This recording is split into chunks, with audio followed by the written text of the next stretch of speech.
Hello everyone, welcome to the perfect education group. Okay, so perfect education group में आप सभी का यहाँ पर स्वागत है।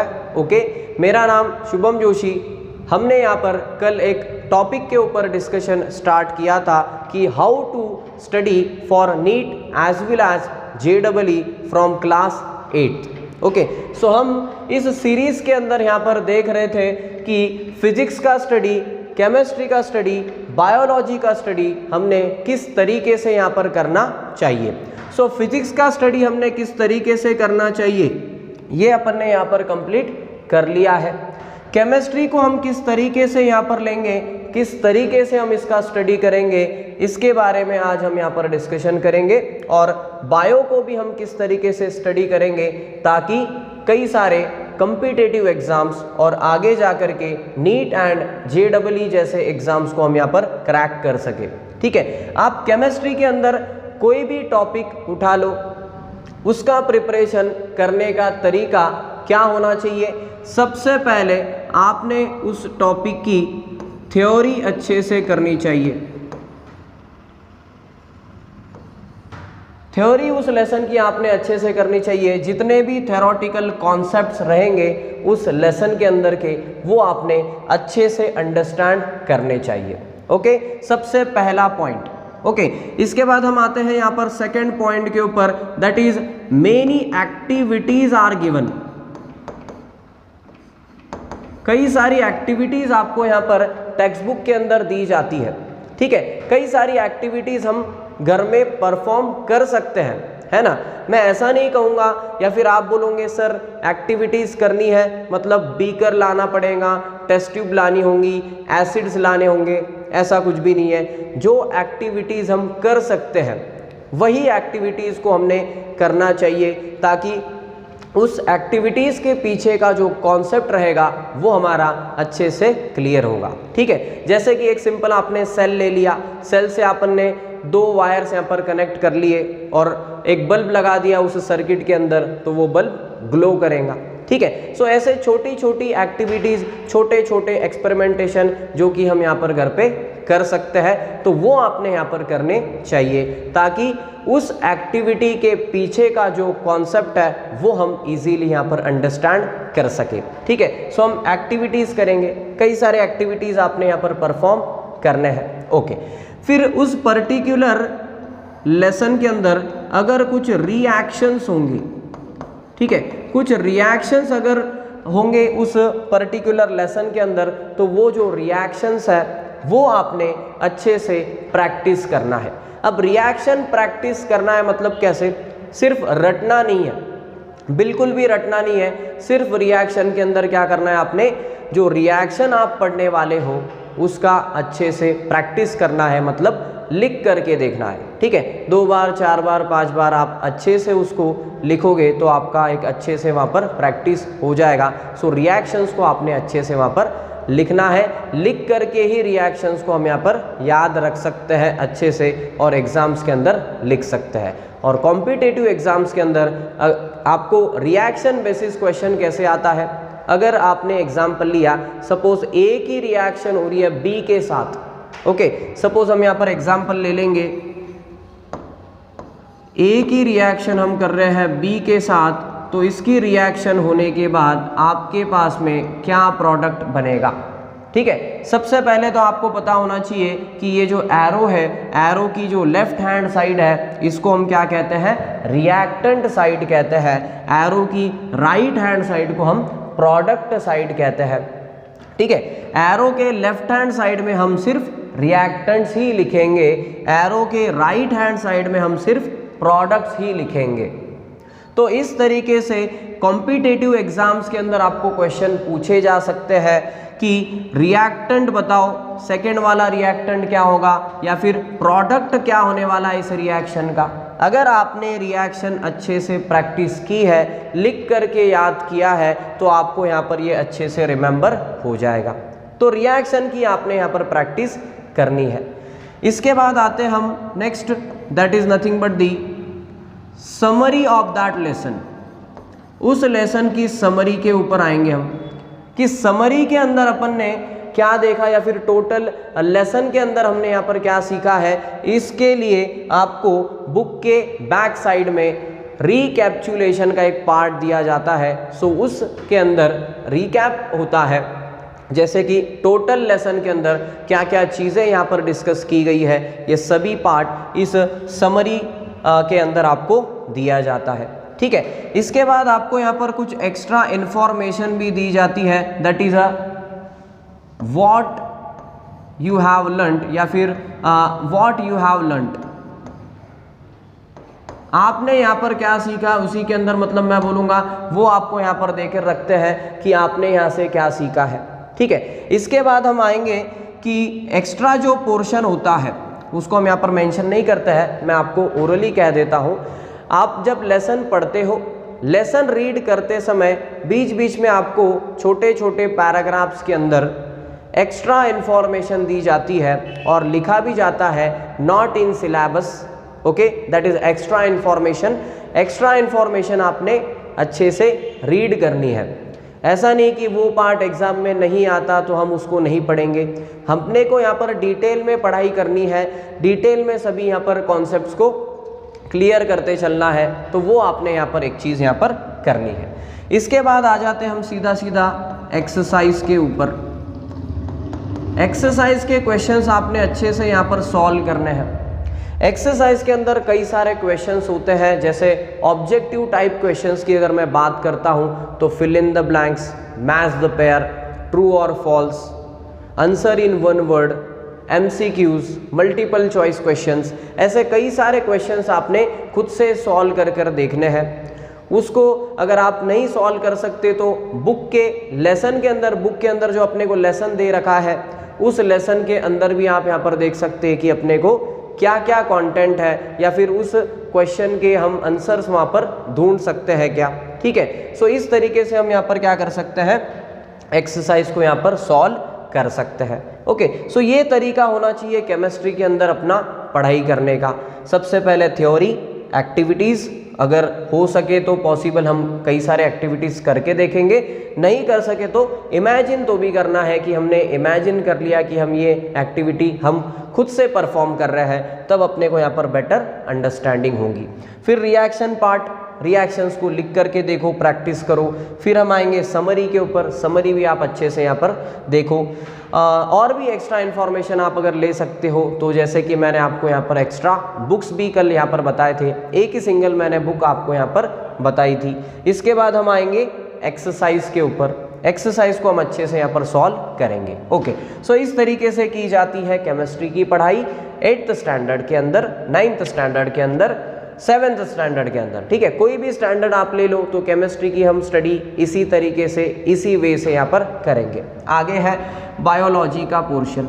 ठीक है, बायोलॉजी का स्टडी हम किस तरीके से करते हैं, देखो अब बायो के अंदर क्या होता है, read as much as possible, जितना तुम रीड कर सकते हो उतना रीड करो। ये फुली रीडिंग का सब्जेक्ट है, जितना ज़्यादा आप रीड करोगे बायो एंड इन्वायरमेंट उतना आपको यहाँ पर इजी रहने वाला है, या फिर सभी कॉन्सेप्ट्स आपको यहाँ पर अंडरस्टैंड होने वाली है। ठीक है, जितना आप रीड कर सकते हो उतना रीड करो। ठीक है, बुक तो अपनी पढ़नी है, लेकिन अपने को यहाँ पर एक्स्ट्रा बुक्स के अंदर से भी पढ़ना चाहिए, एक्स्ट्रा बुक्स के अंदर से भी पढ़ो। ठीक है, एक्स्ट्रा बुक्स के अंदर से भी आपने यहाँ पर रीडिंग करनी चाहिए। ओके, इसके बाद आ जाते हैं हम यहाँ पर, ये जो लेसन है, ये लेसन जहाँ पर फिनिश होता है उसके पहले आपको यहाँ पर दिए जाते हैं कुछ कीवर्ड्स। ठीक है, कीवर्ड जैसे कि जो लेसन हम यहाँ पर पढ़ रहे हैं, जैसे हम कुछ एग्रीकल्चर रिलेटेड लेसन पढ़ रहे हैं तो उसके अंदर रहेंगे आपके क्रॉप्स क्या होते हैं, हार्वेस्टिंग क्या होता है, इरिगेशन क्या होता है, ठीक है, स्टोरेज हम किस तरीके से कर सकते हैं, ये सभी चीज़ें, या फिर ये जो सिंपल डिफरेंट कीवर्ड्स के अंदर ये हमें पॉइंट्स यहाँ पर दे करके रखते हैं। सो इन कीवर्ड्स को सिर्फ आपने पढ़ना है। इरिगेशन, हाँ, इरिगेशन के बारे में मैं क्या बता सकता हूँ, अपने माइंड के अंदर या आपने खुद से यहाँ पर क्वेश्चन करना है और खुद से उसके आंसर्स आपने यहाँ पर रिमेंबर करने हैं। ठीक है, सो कीवर्ड्स को आपने नज़रअंदाज बिल्कुल भी यहाँ पर करना नहीं है, ऐसा मुझे यहाँ पर लगता है। ओके, इसके बाद आएंगे हम यहाँ पर इस लेसन की जो यहाँ पर समरी रहेगी, उस समरी को आपको बिल्कुल भी छोड़ना नहीं है। समरी आप अच्छे से करो, रिकैपिचुलेशन का जो पोर्शन है वो आप अच्छे से यहाँ पर अंडरस्टैंड करो, रीड कर सकते हो। ठीक है, आगे बायो के अंदर कुछ एक्स्ट्रा एमसीक्यूज सॉल्व करने की कोशिश करनी है। मैक्सिमम एमसीक्यूज आप यहाँ पर सॉल्व कर सकते हो बायो के अंदर। जितने एमसीक्यूज आप सॉल्व कर सकते या फिर ऑब्जेक्टिव टाइप क्वेश्चंस आप सॉल्व कर सकते हो उतने करने चाहिए। हमारी बुक के अंदर अगर देखेंगे तो 8 से 10 एमसीक्यू होते हैं और उतने भी नहीं होते हैं कभी कभी। तो क्या करना होगा, अदर बुक्स अपने को यहाँ पर कुछ हैंडल करनी होगी। ठीक है, सो एमसीक्यूज के लिए मुझे यहाँ पर लगता है एक एमटीजी पब्लिकेशन का जो बुक आता है ओलंपियाड के लिए, सो ओलंपियाड के लिए जो बुक आता है एमटीजी का, उसके अंदर कई सारे एमसीक्यूज दिए जाते हैं। हम क्या करेंगे, इस तरीके से बायो का स्टडी करेंगे और फिर एमसीक्यूज के ऊपर जाएंगे और एमसीक्यूज को सॉल्व करने की कोशिश करेंगे। ठीक है, सो कई सारे एमसीक्यूज हम यहाँ पर ले सकते हैं एमटीजी के बुक से। ओके, सो ये तो मैंने एक ही नाम बताया, आपको सजेस्ट किया है। आप कई सारे बुक्स यहाँ पर ले सकते हो, जो आपको पसंद है वो बुक आप यहाँ पर ले सकते हो एक्स्ट्रा क्वेश्चन सॉल्विंग करने के लिए। ठीक है, सो इस तरीके से हम यहाँ पर क्या कर सकते हैं, बायो का स्टडी कर सकते हैं। लास्ट में आ जाते हैं फिर से हम उस लेसन की एक्सरसाइज के ऊपर। एक्सरसाइज करेंगे अपन अच्छे से, उसका जो भी क्वेश्चंस रहने वाले हैं उसको हम अच्छे से यहाँ पर अंडरस्टैंड कर सकते हैं, सॉल्व भी कर सकते हैं। सो बायोलॉजी का स्टडी अपन ने इस तरीके से करना चाहिए, ऐसा मुझे लगता है। इस तरीके से हम अगर स्टडी करेंगे फिजिक्स, केमिस्ट्री एंड बायोलॉजी का अभी से, तो हम बिल्कुल यहाँ पर एक बड़ा सपना देख करके चल सकते हैं और आगे जा कर के हम कंपटीशन के अंदर सस्टेन कर सकते हैं। आगे बढ़ेंगे,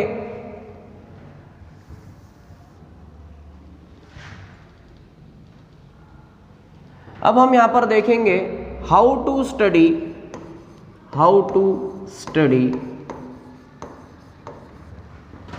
ए पर्टिकुलर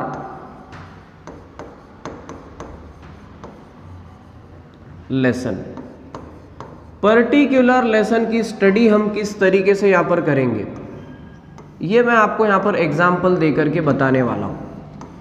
अभी मैं फिलहाल आपको कोई भी तरीके का पढ़ा रहा नहीं हूँ, आप कोई भी तरीके का हम पार्ट यहाँ पर पढ़ नहीं रहे हैं, कोई भी तरीके का लेसन हम यहाँ पर नहीं पढ़ रहे हैं। सिर्फ मैं आपको यहाँ पर बता रहा हूँ कि किस तरीके से हमने यहाँ पर स्टडी करनी चाहिए। तो एक सिंगल कोई भी लेसन का मैं यहाँ पर सबसे पहले ओवरव्यू दे देता हूँ। एक फिजिक्स का लेसन लेंगे हम यहाँ पर, जिसकी स्टडी हमने किस तरीके से यहाँ पर करनी चाहिए। ठीक है, किस तरीके से अपन ने फिजिक्स का एक लेसन अगर मैं यहाँ पर लेता हूँ तो किस तरीके से उसको अपने ग्रास्प करना चाहिए, पढ़ना चाहिए। ठीक है, सो एक लेसन का एग्जाम्पल मैं यहाँ पर लेता हूँ। Suppose this is nothing but the force and pressure. Force and pressure के बारे में अपने को यहाँ पर पढ़ना है। ठीक है, मैं बिल्कुल भी यहाँ पर पढ़ा नहीं रहा हूँ आपको। इसका स्टडी हम किस ढंग से करेंगे, किस तरीके से करेंगे, वो हम यहाँ पर सीखने वाले हैं। ठीक है, सो सबसे पहले हम यहाँ पर पढ़ेंगे कि what is the force. Force क्या है, फोर्स क्या होता है, what is the force. Force क्या है, फोर्स एक फिजिकल क्वांटिटी है। ओके, फोर्स एक फिजिकल क्वांटिटी है। जब भी मैं फोर्स अप्लाई करता हूं कोई भी ऑब्जेक्ट के ऊपर, उस ऑब्जेक्ट की स्टेट चेंज हो सकती है, साइज भी चेंज हो सकता है, शेप भी चेंज हो सकता है। तो सबसे पहले आपने अंडरस्टैंड करना है कि फोर्स क्या होता है, व्हाट इज फोर्स।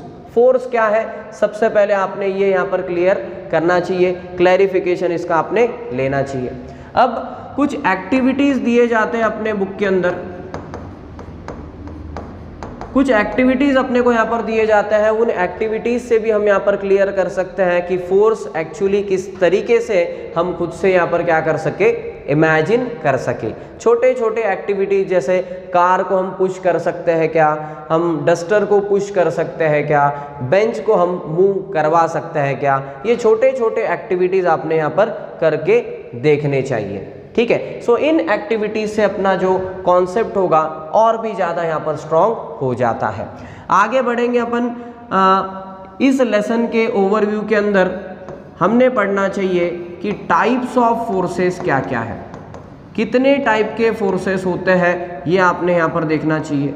फोर्सेस के टाइप्स कितने हैं, okay, how many fundamental types of the forces are there. So forces के फंडामेंटल टाइप्स के अंदर दो ही फंडामेंटल टाइप होते हैं, first is the contact force and second is the non contact force. ठीक है, सो आपने सबसे पहले यहाँ पर अंडरस्टैंड करना चाहिए कि कॉन्टैक्ट फोर्स क्या होता है, नॉन कॉन्टैक्ट फोर्स क्या होता है। Okay, so what is this contact force is that दो बॉडीज का फिजिकल कांटेक्ट होकर के जो फोर्स यहाँ पर प्रोड्यूस होने वाला है या फिर फोर्स जो एक्सपीरियंस होने वाला है उसको हम कांटेक्ट फोर्स कहेंगे। नॉन कांटेक्ट फोर्स यानी कि क्या, कोई भी तरीके का फिजिकल कांटेक्ट नहीं रहने वाला है दो बॉडीज के बीच में, फिर भी ये फोर्स यहाँ पर लगेगा, उसी को हम यहाँ पर कहेंगे नॉन कांटेक्ट फोर्स। ठीक है, फिर यहाँ पर कांटेक्ट फोर्सेस कौन से हैं, नॉन कांटेक्ट फोर्सेस कौन से हैं, इसके बारे में आपने इंफॉर्मेशन लेनी चाहिए। ठीक है, कांटेक्ट फोर्स के अंदर सबसे पहला फोर्स आ जाता है मस्क्यूलर। मस्क्यूलर फोर्स क्या है, किस तरीके से हम मस्क्यूलर फोर्स को हम खुद से अप्लाई कर सकते हैं, क्या फील कर सकते हैं क्या, ये देखेंगे। इसके बाद second example that is nothing but the friction, ये भी एक कांटेक्ट फोर्स है। फिर आ जाते हैं हम नॉन कांटेक्ट फोर्सेस के अंदर। नॉन कांटेक्ट फोर्सेस के अंदर है ग्रेविटेशनल फोर्स, काफ़ी ज़्यादा फेमस फोर्स। इसके बाद है इसके अंदर इलेक्ट्रोस्टैटिक फोर्स। इलेक्ट्रोस्टैटिक फोर्स क्या होता है। फिर आ जाते हैं हम next force that is a magnetic force. Magnetic force क्या है, इसकी हम यहाँ पर इंफॉर्मेशन लेंगे। ठीक है, so all these are non contact forces. ये सभी नॉन कॉन्टैक्ट फोर्सेस को आपने अच्छे से रीड करना है कि ग्रेविटेशनल फोर्स क्या होता है, इलेक्ट्रोस्टैटिक फोर्स क्या होता है, मैग्नेटिक फोर्स क्या होता है। इन सभी फोर्सेस को आपने डिटेल में यहाँ पर पढ़ना चाहिए, डिटेल में आपने इन फोर्सेस को यहाँ पर अंडरस्टैंड करना चाहिए। ठीक है, सो फोर्सेस का जो पार्ट है यहाँ पर एक बेसिक पोर्शन हम यहाँ पर से क्लियर कर सकते हैं, इसको इन सभी को यहाँ पर देख करके, इन सभी को यहाँ पर अंडरस्टैंड करके। ठीक है, फिर नेक्स्ट यहाँ पर आ जाता है that is about the pressure. So pressure को भी हम किस तरीके से यहाँ पर देख सकते हैं या फिर पढ़ सकते हैं, उसका हम कुछ ओवरव्यू यहाँ पर ले लेते हैं। ठीक है, सो प्रेशर को जब हम यहाँ पर पढ़ेंगे, मीन्स फोर्सेस एंड प्रेशर जैसा एक यूनिट है जिसके अंदर 50% फोर्स के बारे में आपको दे के रखा है, 50% आपको प्रेशर के बारे में यहाँ पर बता करके रखा है। इसके अंदर सबसे पहले हम यहाँ पर पढ़ेंगे कि प्रेशर क्या है, what is this pressure. Pressure क्या होता है, इसका आपने सबसे पहले यहाँ पर प्रेशर का आपने यहाँ पर डेफिनेशन देखना है कि व्हाट इज प्रेशर। प्रेशर का डेफिनेशन देखने के बाद हम इसका फॉर्मूला बिल्कुल भी पढ़ेंगे कि फॉर्मूला क्या है इसका, क्योंकि ये जो फॉर्मूला है यही फॉर्मूला अपने को कई सारे न्यूमेरिकल्स के अंदर भी काम आने वाला है। न्यूमेरिकल्स के अंदर भी ये फॉर्मूला काफ़ी ज़्यादा यूज़फुल हो जाता है और न्यूमेरिकल्स तो काफ़ी ज़्यादा आते ही है कॉम्पिटिटिव एग्जाम्स के अंदर। ओके, सो प्रेशर का हम यहाँ पर फॉर्मूला अगर रिमेंबर करें, जो कि क्या होता है, आप भी कह सकते हो pressure is equals to force divided by area. Okay, so this is the fundamental formula for the pressure. ये प्रेशर का एक फंडामेंटल फॉर्मूला है। सो प्रेशर का फॉर्मूला अपन ने यहाँ पर अंडरस्टैंड करना चाहिए। ठीक है, फिर प्रेशर के रिलेटेड अपने बुक के अंदर कुछ एक्टिविटीज़ है क्या, उन एक्टिविटीज़ को अपने यहाँ पर ध्यान में लेना चाहिए। अच्छे से आपने एक्टिविटीज़ को यहाँ पर क्लियर करना चाहिए कि एक्टिविटीज़ के अंदर क्या दे के रखा है, उन एक्टिविटीज़ को हम खुद से यहाँ पर परफॉर्म कर सकते हैं क्या, ये भी आप यहाँ पर अंडरस्टैंड कर सकते हो। इसके बाद आ जाते हैं अपन last point of this lesson that is nothing but the atmospheric pressure. Atmospheric pressure क्या होता है, what is this atmospheric pressure. अब ये एटमॉस्फेरिक प्रेशर क्या है, इसको अपन ने अच्छे से अंडरस्टैंड करना चाहिए, क्योंकि नेक्स्ट स्टैंडर्ड्स के अंदर हम जैसे चलते हैं, जैसे 10th स्टैंडर्ड हो गया, 10th स्टैंडर्ड में एटमॉस्फेरिक प्रेशर के ऊपर कई सारे कॉन्सेप्ट्स अपने को यहाँ पर पढ़ने हैं कि ट्विंकलिंग ऑफ स्टार किस तरीके से होता है, प्लैनेट्स ट्विंकल क्यों नहीं करते, फ्लेम्स के अनदर साइड्स की तरफ हम जब देखते हैं तो अपने को क्यों डिफरेंट व्यू नज़र आता है। ठीक है, सो सबसे पहले तो एटमॉस्फेरिक प्रेशर क्या होता है इसको हम अच्छे से समझेंगे तो आगे हम डिटेल में यहाँ पर जा पाएंगे। ठीक है, सो एटमॉस्फेरिक प्रेशर क्या है सबसे पहले आपने ये समझना है और इसके जो एग्जाम्पल्स रहेंगे उनको भी आपने बिल्कुल अच्छे से समझ करके लेना है कि एटमॉस्फेरिक प्रेशर क्या होता है, किस तरीके से हम एटमॉस्फेरिक प्रेशर को यहाँ पर सस्टेन अप कर सकते हैं। सो इस तरीके से हम क्या कर सकते हैं, ये जो अपना एक लेसन है मैंने सिंपल आपको यहाँ पर एग्जांपल दिया कि फिजिक्स का एक लेसन है pressure and forces and pressure, उसको हम किस तरीके से यहाँ पर स्टडी कर सकते हैं। ओके, सो इसी वीडियो को हम यहाँ पर ही एंड करते हैं, नेक्स्ट वीडियो में आएंगे आपके साथ में ऐसी ही कुछ इन्फॉर्मेशन लेकर के। Thank you very much.